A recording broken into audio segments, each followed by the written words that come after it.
Well, अब ये जो न्यूक्लियर फोर्स है, the nuclear force which is holding back the nucleus together,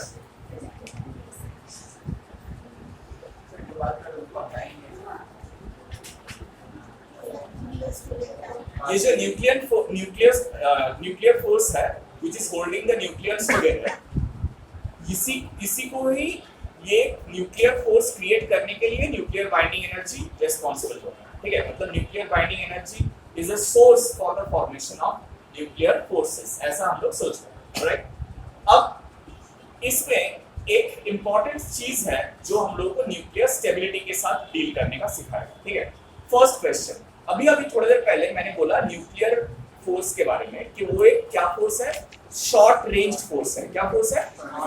short range force है। तो ये शॉर्ट रेंज फोर्स होने का मतलब क्या है? मतलब है कि एक न्यूक्लियन ही उसका नेक्स्ट वाला न्यूक्लियन को ये फोर्स अप्लाई कर सकता है, लेकिन उससे बियॉन्ड नहीं।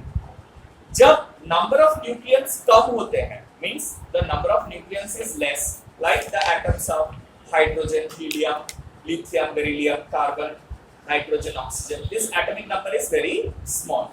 तो उससे क्या होता है, उसका जो न्यूक्लियंस है वो बहुत कम है, मास नंबर भी कम होता है, तो न्यूक्लियंस बहुत कम होते हैं। तो उससे क्या होता है, जो न्यूक्लियर फोर्स है that is enough to hold the nucleus back, क्योंकि वो शॉर्ट रेंज फोर्स है और साइज भी छोटा है, तो इजीली वो न्यूक्लियस को पकड़ के रखता है। ठीक है, पहले समझ लो उसके बाद करना। ठीक है, सो वो न्यूक्लियस को इजीली पकड़ के रख सकता है। But what happens with the increase in nucleus? तब क्या होता है? डीके होने लगता है। साइज क्या होता है? डीके होने लगता है। नहीं, न्यूक्लियस का साइज क्या होने लगता है? बढ़ने लगता है। छोटा कैसे होगा? जब ज्यादा नंबर, अभी फर्स्ट में हम लोग क्या पढ़ेंगे कि the radius of nucleus is r0 into 10 to the power 1/3 ना। So अगर एटम मास नंबर बढ़ेगा तो obviously radius of the nucleus will go on increasing. So जो न्यूक्लियस में डिस्टेंसेस बढ़ेंगे तो क्या होगा, ये जो शॉर्ट रेंज न्यूक्लियर फोर्स है that will gradually lose its hold, मतलब वो अपना होल्ड रख नहीं पाएगा, बिकॉज उसका साइज बड़ा हो रहा है ना। तो साइज बड़ा हो रहा है मतलब क्या, साइज बड़ा हो रहा है मतलब क्या बताओ, मतलब डिस्टेंस ज्यादा हो रहा है। सो डिस्टेंस अगर ज्यादा हो रहा है तब शॉर्ट रेंज न्यूक्लियर फोर्स सबको एक साथ पकड़ के रखना ज्यादा डिफिकल्ट बनते जाएगा। Right, there exactly the same thing happens with a big group which is going for Puja pattern. ठीक है, तो एक इधर निकल जाएगा, एक उधर निकल जाएगा। अगर दो जन जाएंगे तो एकदम हाथ पकड़ के उठ जाएगा, कोई किधर नहीं हिल रहा है। तीन जन जाएंगे तो तभी हाथ पकड़ के रख सकता है, लेकिन उसके बाद अगर बढ़ता जाएगा तब बहुत प्रॉब्लम हो जाएगा। समझ में आया? ये कोई बच्चा भी बोल सकता है, एक्सपीरियंस होने का जरूरत नहीं है। ठीक है, सिर्फ ताला ही देना पड़ेगा लोगों को क्लास में।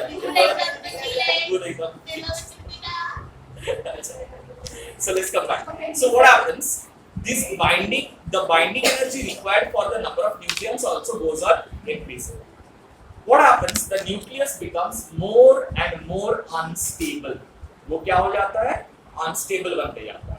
मतलब वो उसका अपना stability maintain करके रख नहीं पाता है। So what it tries to do? It tries to go for a nuclear breakdown, and this phenomena is not predictable, means it is not possible to predict कि ये न्यूक्लियस अभी टूटने वाला है। So since it is unpredictable, it is called spontaneous phenomena. Spontaneous phenomena मतलब जिसको तुम बाहर से गवर्न नहीं कर सकते हो, you cannot govern it from outside, and this is what leads to radioactivity. This phenomena leads to radioactivity.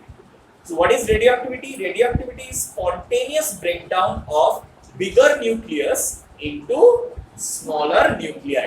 ठीक है, एक बड़ा न्यूक्लियस टूट के छोटा न्यूक्लियस में डिवाइड होना is called radioactivity. Is that clear? अब क्वेश्चन ये है कि radioactivity, why did it brought the blow? Why did it disobey the conservation of energy principle.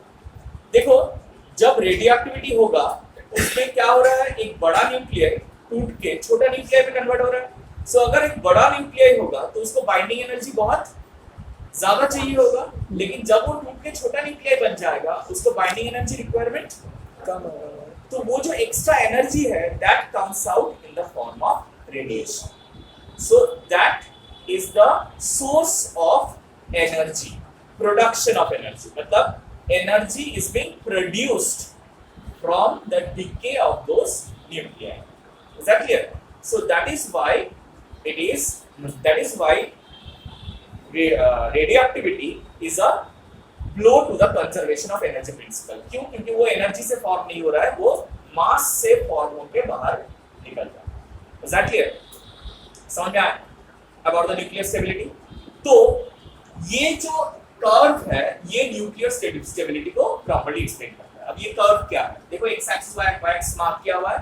X axis में हम लोग क्या पुट कर रहे हैं, मास नंबर, और y एक्सिस में बाइंडिंग एनर्जी पर न्यूक्लियर। अभी अभी जो निकाला हम लोग binding energy per nuclear delta m into c² by mass number. Right? So ये बाइंडिंग एनर्जी पर न्यूक्लियर, और अगर मास नंबर हम लोग प्लॉट करते हैं ग्राफ, तो initially binding energy per nuclear बहुत कम होता है, बिकॉज़ पता है कि न्यूक्लियस बहुत कम है, तो उन लोगों को एनर्जी भी बहुत कम चाहिए, उतना ज्यादा एनर्जी नहीं चाहिए होता।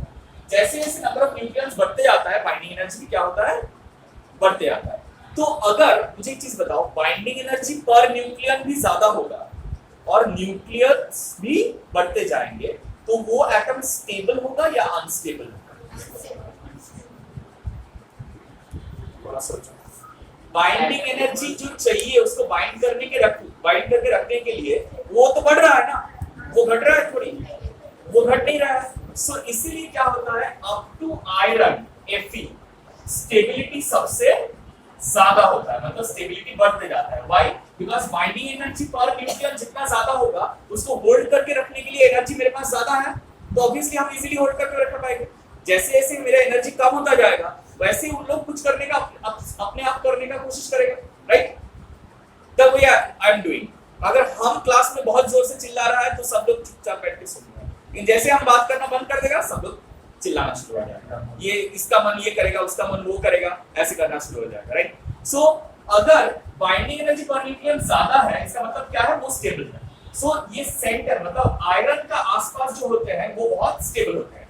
लेकिन अगर हम लोग बाइंडिंग एनर्जी बहुत कम में चले जाते हैं, या तो लेफ्ट में या तो राइट में जाने से क्या है, इसका साइज बहुत ज्यादा हो गया है, तो वो क्या करने का कोशिश करता है, छोटा होने का कोशिश करता है। मतलब वहां पर न्यूक्लियर जो है वो टूट के छोटा होने का कोशिश करता है। So this process of breaking of bigger nucleus into smaller nucleus is also called nucleus fission. क्या बोला जाता है इसे? Nuclear fission. सो राइट में जाने से tendency of fission increases, alright, और लेफ्ट में जाने से वहां पर क्या होता है, वहां पर भी न्यूक्लियर बाइंडिंग एनर्जी बहुत कम है, तो उन लोग फ्यूज करने का कोशिश करता है, मतलब जुड़ के बड़ा न्यूक्लियर बनाने का कोशिश करेंगे। क्यों जुड़ के बड़ा न्यूक्लियर बनाने की कोशिश करेंगे? क्योंकि जैसे ही ज्यादा बड़ा न्यूक्लियर बन जाएगा उसका न्यूक्लियर स्टेबिलिटी ज्यादा हो जाएगा और वो ज्यादा स्टेबल हो जाएगा। So you know everything tries to be more stable, stability ज्यादा होने का कोशिश करता है। अच्छा, this is a very important thing. तुम लोग बोलोगे सर एक चीज आप गलत बोल दिए, एनर्जी ज्यादा हो जाता है तो कहां से चीज स्टेबल हो जाता है, वो तो ज्यादा अनस्टेबल होता है ना। स्टेबिलिटी कहां ज्यादा होता है, जब एनर्जी, तो ये जो बाइंडिंग एनर्जी पर न्यूक्लियर है ना, is actually a negative quantity. The binding energy per nuclear is a negative quantity. Why? Because ये जो न्यूक्लियर फोर्सेस है these are extra attractive forces, these are not repulsive forces. तो attractive force याद है हम लोग किए थे कि अट्रैक्टिव फोर्स है मतलब वहां पर एनर्जी ऑलवेज नेगेटिव का वैल्यू में आता है, और रिपल्सिव फोर्स के लिए एनर्जी पॉजिटिव का वैल्यू में। तो यहां पर ये actually negative of binding energy per nuclear, मतलब बाइंडिंग एनर्जी पर न्यूक्लियर खुद नेगेटिव है, हम लोग नेगेटिव साइन लगाते हैं तभी ये पॉजिटिव रेंज में जाता है। Is that clear? तो इसलिए क्या हो रहा है, बाइंडिंग एनर्जी पर न्यूक्लियर बढ़ रहा है मतलब नेगेटिव वैल्यू बढ़ रहा है, तो नेगेटिव वैल्यू बढ़ रहा है मतलब वो और भी स्टेबल होते जा रहा है। Is that clear? तो लेफ्ट में हम लोग जाएंगे तो यहाँ पर टेंडेंसी ऑफ क्या बढ़ेगा, फ्यूजन, राइट। सो न्यूक्लियर जो स्टेबिलिटी है, ये अगर अनस्टेबल बनता है तो दो प्रोसेसेस होने का चांसेस है, एक है न्यूक्लियर फ्यूजन, एक है न्यूक्लियर फिशन। अगर एटॉमिक साइज मतलब मास नंबर बहुत ज्यादा है तो वो न्यूक्लियर फिशन होने का कोशिश करता है, और अगर मास नंबर बहुत कम है तो वो न्यूक्लियर फ्यूजन होने का कोशिश करता है। लेकिन ये जो न्यूक्लियर फिशन और फ्यूजन है ना, ये ऑलवेज स्पॉन्टेनियस नहीं होते हैं। कभी-कभी जगह में क्या करना पड़ता है, हम लोगों को बाहर से कोई बॉम्बार्डमेंट या एक्स्ट्रा एनर्जी सप्लाई करना पड़ता है ये प्रोसेस करवाने के लिए, ठीक है। तो तुम लोगों ने सुना होगा कि सन में क्या होता है, हाइड्रोजन होता है, और वहां पर फ्यूजन होता है, फ्यूजन होकर वो हीलियम बनाता है, right. So hydrogen is the fuel and helium is the product, is that clear. But क्या वो हीलियम में रुक जाता है? नहीं, एक्चुअली में क्या होता है, हीलियम के बाद और भी हायर मास नंबर का एटम्स बनते जाता है, ठीक है। कब तक बनते जाता है? जब तक वो आयरन में ना पहुंच जाए। तो उससे क्या होता है, उससे कोई भी स्टार का जो गैस मासेस है वो ग्रेजुअली लिक्विड और लिक्विड से सॉलिड मास होने में कन्वर्ट होने में कोशिश करता है। And that is why after the fuel of a star gets used up, totally used up, मतलब फ्यूल कौन सा है, हाइड्रोजन से हीलियम बन रहा है और उसी से ही तो फ्यूजन का एनर्जी बन रहा है ना एक स्टार का।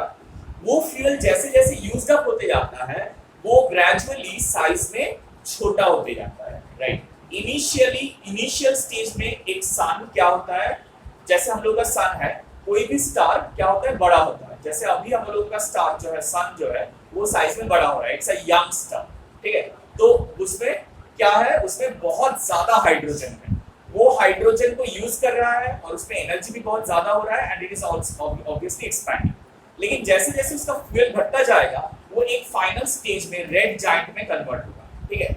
रेड जायंट में जब कन्वर्ट होगा it might engulf Mercury and Venus filament, मतलब वो उसके अंदर चला जाएगा।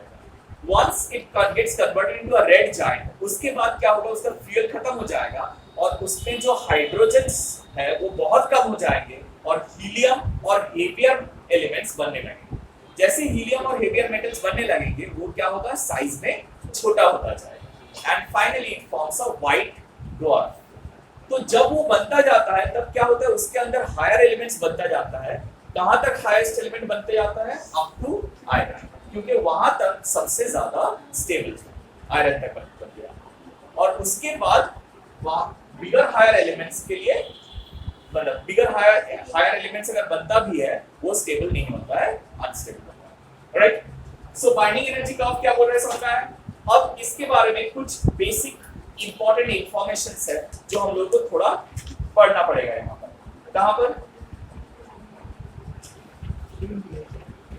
बाइंडिंग एनर्जी कर्व देखो, पेज नंबर 3 में मिलेगा। Page number 3 everyone open up assignment page number 3। अच्छा, a small definition I missed is packing fraction. Bulls. So what is packing fraction? Packing fraction is given by mass defect, मतलब delta m by a. It is the ratio of mass defect to mass number. Mass defect to mass number is called packing fraction.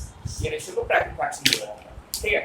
So क्या करना है, ये binding energy पर nuclear related जो topic हम लोग discuss किए, the topic we discussed, the nuclear stability and binding energy per nucleon।